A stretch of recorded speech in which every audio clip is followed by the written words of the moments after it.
Good morning, student. Today we discuss our next point, which is surface tension. आत्तापर्यंत आपण काय बघत आलो होतो? प्रेशर आणि त्याच्या रिलेटेड टर्म्स.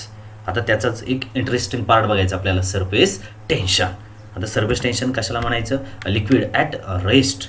आतापर्यंत जो काय प्रेशर पण बघितलं होतं आपण, तिथे पण काय बघितलं होतं? प्रेशर ॲट रेस्ट, म्हणजे जो काय लिक्विड असणार आहे तो लिक्विड कुठे बघितलं होतं आपण? ॲट रेस्टला. त्याच रेस्ट पोझिशनला असताना a liquid at rest shows a very interesting property called as surface tension.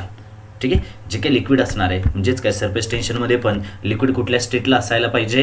Rest स्टेटमध्ये. त्यावेळेस जी काही प्रॉपर्टीज आपल्याला मिळतील ती प्रॉपर्टीपैकी एक प्रॉपर्टी कुठली असायला पाहिजे? Surface tension.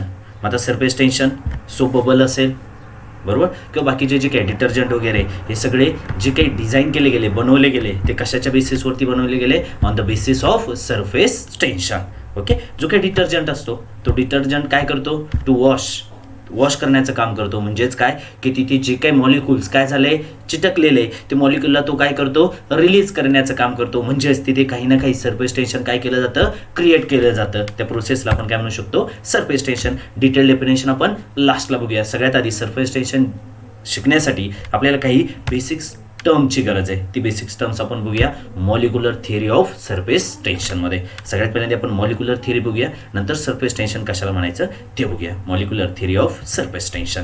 To understand surface tension we need to know some terms in molecular theory. Molecular थिअरीमध्ये काही टर्म्स आहे, त्या टर्म्स आपल्याला शिकणं आधी गरजेचं आहे. त्यानंतर सरफेस टेन्शन म्हणजे काय आपल्याला समजू शकतं. मग त्यातली पहिली टर्म्स आहे प्रेशर असेल, त्यासाठी काय गरजेचा असतो? फोर्स. ओके, तरच आपल्याला काय मिळू शकतो? प्रेशर. मग इथे सरफेस टेन्शनसाठी महत्त्वाचा असणारा फोर्स कुठला? Intermolecular force. आता इंटरमॉलिक्युलर फोर्स कशाला म्हणायचं? जर बघितलं आपली जी काय मॅटर आहे, matter is made up of molecules. खूप सारे मॉलिक्युल एकत्र येऊन काय तयार झाले? आपले matter. Okay, and any two molecules attract each other. This force between molecules is called intermolecular force. आता बघा, जे काय मॅटर असणार आहे, matter made up of number of molecules.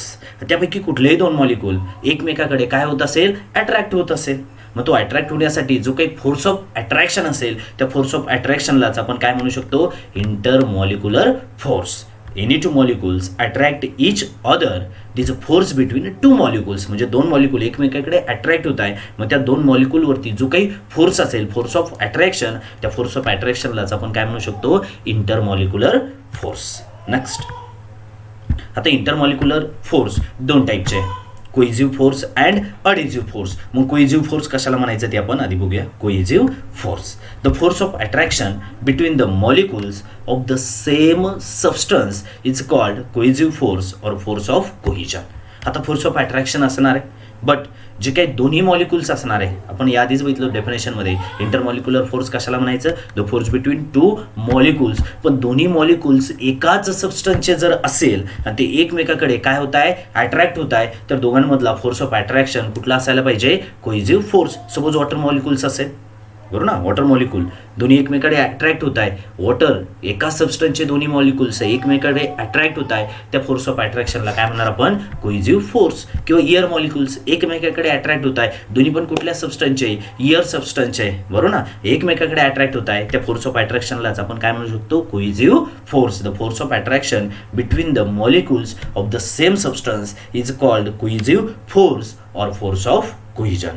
Next, cohesive force is strongest in solid and weakest in gases. का बरं असं असेल? सॉलिडमध्ये स्ट्रॉंग का? कारण सॉलिडमधल्या मॉलिक्युल्समध्ये जो काही बॉन्ड असतो तो बॉन्ड कसा असणार आहे? स्ट्रॉंग बॉन्ड असणार आहे. तो इझिली ब्रेक होणार आहे का? नाही. म्हणजे त्यांच्यामध्ये जो काही फोर्स ऑफ अट्रॅक्शन असणार आहे तो कसा असणार आहे? स्ट्रॉंग असणार आहे. फोर्स ऑफ अट्रॅक्शन स्ट्रॉंग, म्हणजेच कोइझिव्ह फोर्स तो पण कसा असायला पाहिजे? स्ट्रॉंग असायला पाहिजे. आता गॅस मॉलिक्युल्स एकमेकाला स्ट्रॉंगली बॉन्डेड टुगेदर असता का? नाही. ते कसे असतात? वीक. म्हणजे दोघांमध्ये असणारा फोर्स ऑफ अट्रॅक्शन कसा असणार आहे? वीक असणार आहे. कशामध्ये?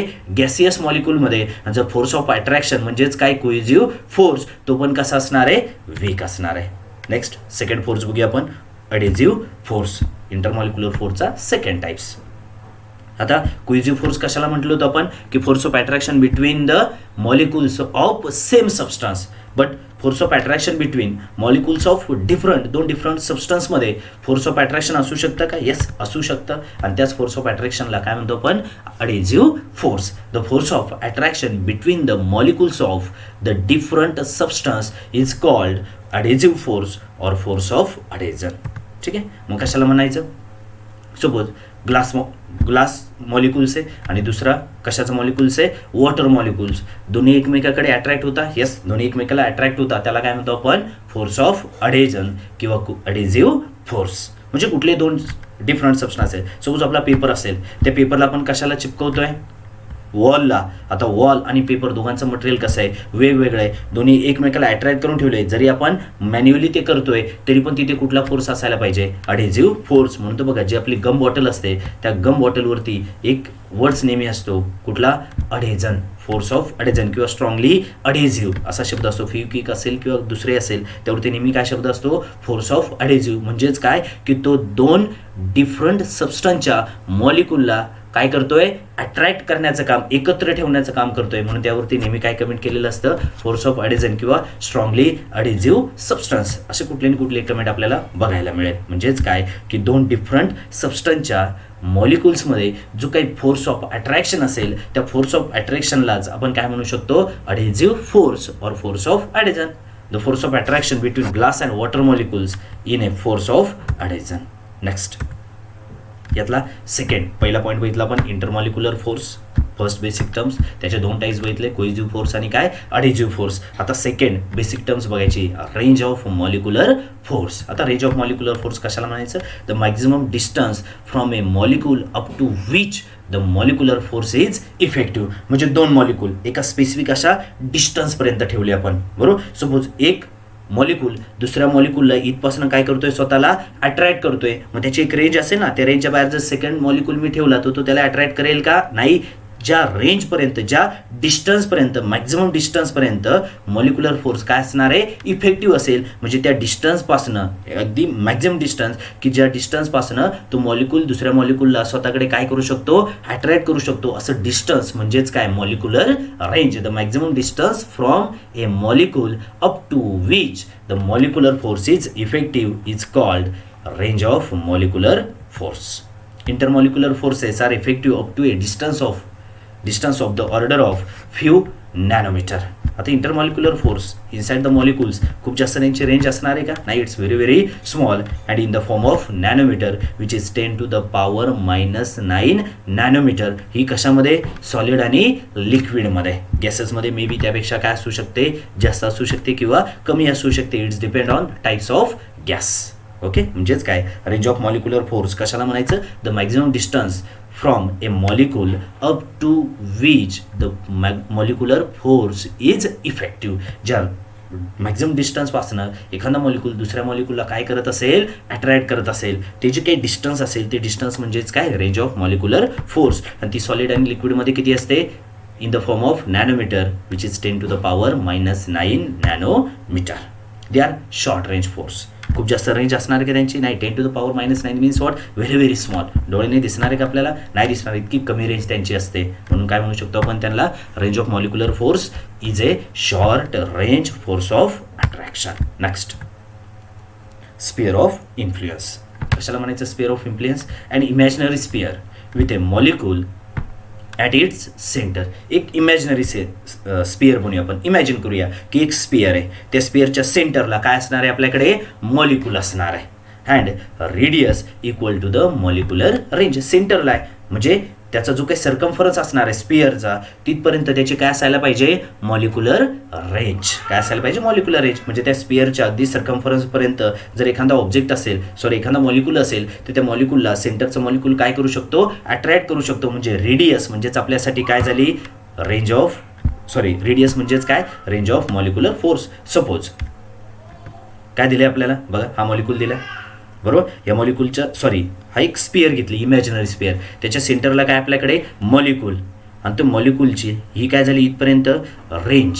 काय झाली त्याची? रेंज. आणि रेंज म्हणजेच दुसऱ्या याच्यात काय म्हणू शकतो आपण? रेडियस म्हणजेच काय? आणि इमॅजिनरी स्पिअर ही एक इमॅजिनरी स्पिअर आहे with a molecule at its centre. आणि याच्या सेंटरला इथे काय प्लेस केलं आपण? एक molecule. And its centre and radius ही जी काही रेडियस असणार आहे ही रेडियस इक्वल टू द काय असायला पाहिजे रेंज ऑफ मॉलिक्युलर फोर्स. म्हणजेच काय की एवढ्या डिस्टन्सपासनं तो एखाद्या ऑब्जेक्टला स्वतःकडे काय करू शकतो अट्रॅक्ट करू शकतो. म्हणजेच इमॅजिनरी स्पिअरची रेडियस इक्वल टू द काय असायला पाहिजे मॉलिक्युलर रेंज. जर असं असेल तर त्याला काय म्हणू शकतो आपण sphere of influence. And imaginary sphere with a molecules at its centre and radius equal to the molecular range is called sphere of influence. Next, the intermolecular forces is effective only within the sphere of influence. म्हणजे suppose यामध्ये कुठला force आहे molecular force या स्पेअरच्या बाहेर बघायला मिळेल का नाही का कारण त्याची रेंजच रेडियस इतकी रेडियसपेक्षा जास्त रेंज आहे का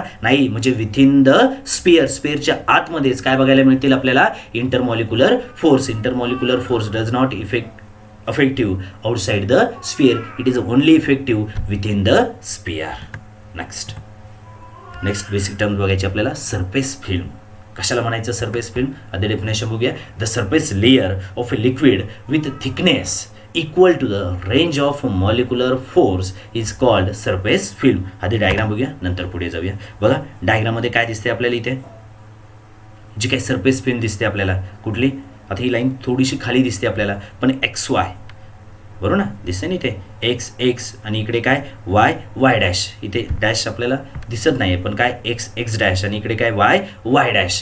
हे दोन्ही जे काही डिस्टन्स असणार आहे हे दोन्ही डिस्टन्स म्हणजेच काय झाले आपल्यासाठी रेडियस. बघा एवढा पार्ट म्हणजेच काय या स्पिअरची काय झाली ती रेडियस आणि स्पिअरची रेडियस म्हणजेच काय रेंज ऑफ मॉलिक्युलर फोर्स. म्हणजेच काय तर सरफेस लेअर आणि सपोज इथे जर बघितलं वाय डॅश आणि काय एक्स डॅश. बघा इथे काय दिसतो आपल्याला वाय डॅश आणि इकडे काय एक्स डॅश. ही काय या लिक्विड सरफेसची थिकनेस. लिक्विड सरफेसची काय दिसते आपल्याला थिकनेस आणि ती थिकनेस इक्वल टू द काय रेंज ऑफ इंटरमॉलिक्युलर फोर्स. आणि जर thickness of liquid is equal to the range of molecular force जर असेल त्या फिल्मला त्या सरफेसला काय म्हणायचं surface film. Okay from figure XY and X', Y' is the surface film. Next and last point बघायचं आपल्याला free surface of a liquid. Free surface of liquid. It is a surface of a fluid which does not experience any shear stress.